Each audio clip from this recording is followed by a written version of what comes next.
to talk about pronouns, and pronouns take the place of nouns.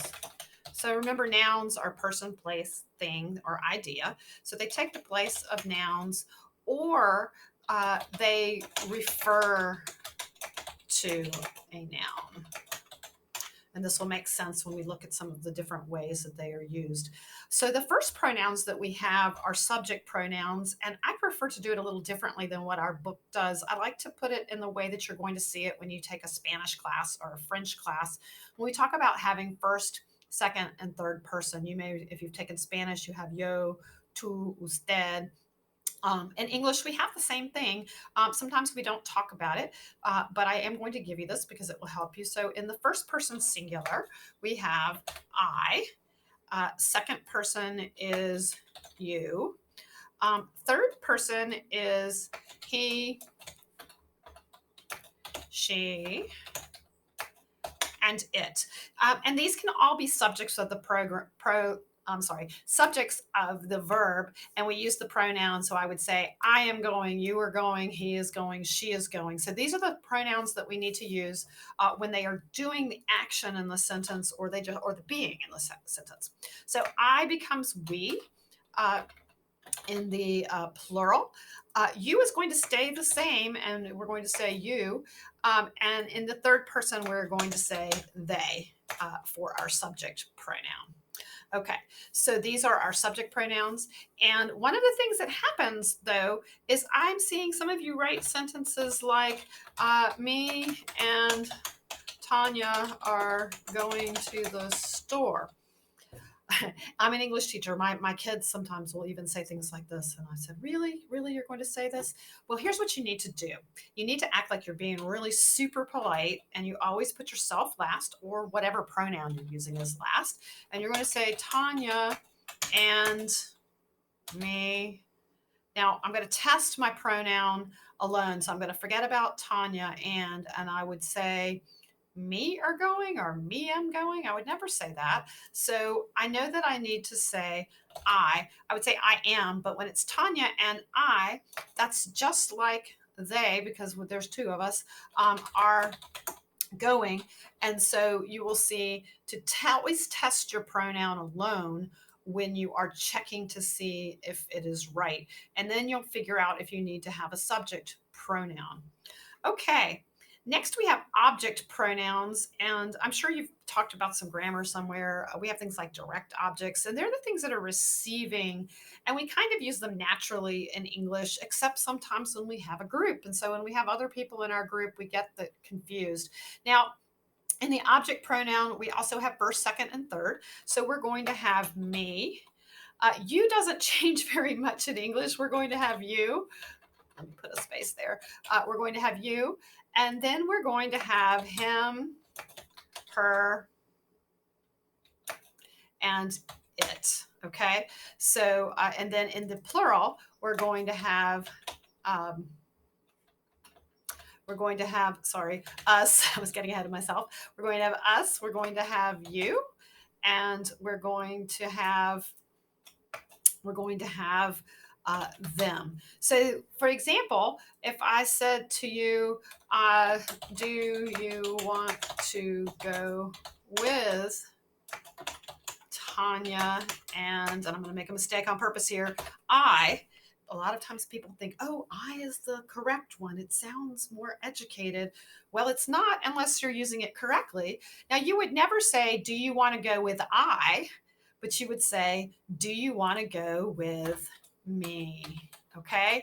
And this is when we use our object pronouns. And I don't really care that you know that they are called subject pronouns or object pronouns. I just want you to use them correctly in your sentence. And so you can test it. And I think the big thing with these pronouns where students are getting most confused is when you have a list of people. So you will go with me. So test your pronoun by itself. Be polite, have the pronoun last, and you won't run into the same thing.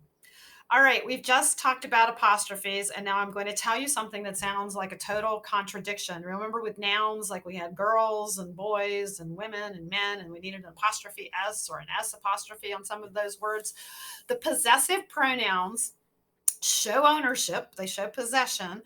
They are ownership, just like the apostrophe does, but they never, ever have an apostrophe. So write that down in your notes. They never do when they are showing ownership. So if it belongs to me, it is my, or it is mine. Remember, there's never an S on that. That was your slang. If it belongs to you, it is your, or it is yours. Notice even with the S, there's no apostrophe.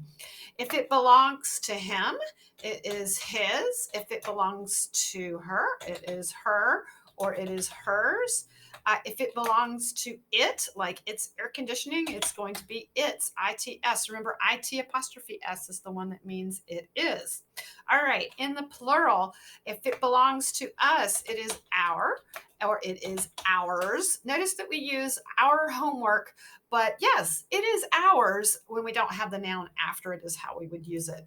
If it belongs to you, it is your, and it is yours. Notice that the you, and remember in our formal writing, we're not going to use you and your. This is informal. Just like in Spanish, your teachers are going to tell you not to use the tú. They're going to tell you to use usted because it is more formal until you get to know someone. And so, in your paper, when you use you, it's like you're saying to me, hey, you, and it's kind of rude. So think of it that way.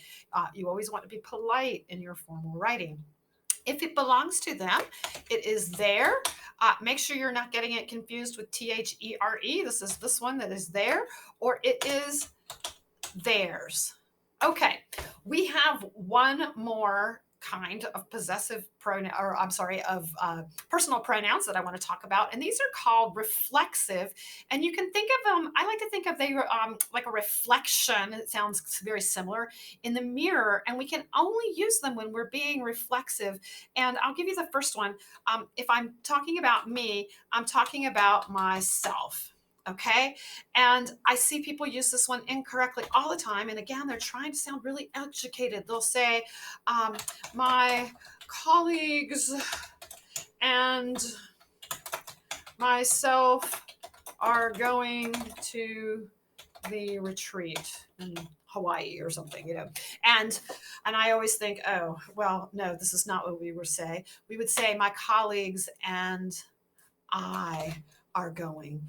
I need a subject pronoun because that's what I'm doing here. The only time I can use the reflexive is when I've already named myself and I say something like, I can do it myself. Okay. Or I did it by myself. He went to the store by himself. That's when we use the reflexive pronouns. And that's the only time. So we don't use them as often. So make sure you're not using it as a subject pronoun. It doesn't sound educated if you're not using it correctly. So I can do it myself. And let me put in a little, let me move this down the page so we can have them all together. Usually I would use a page break, but I won't take the time right there. So I can do it myself. You can do it yourself. He can do it himself. She can do it herself.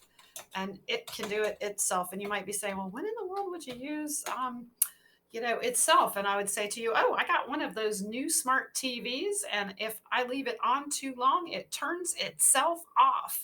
And so notice sometimes inanimate, meaning not alive things, can actually have something, it can do some things as well. It turns itself off. So notice that I have to reflect there. All right, in the plural, we can do it our. Oh, and I see a lot of mistakes with this.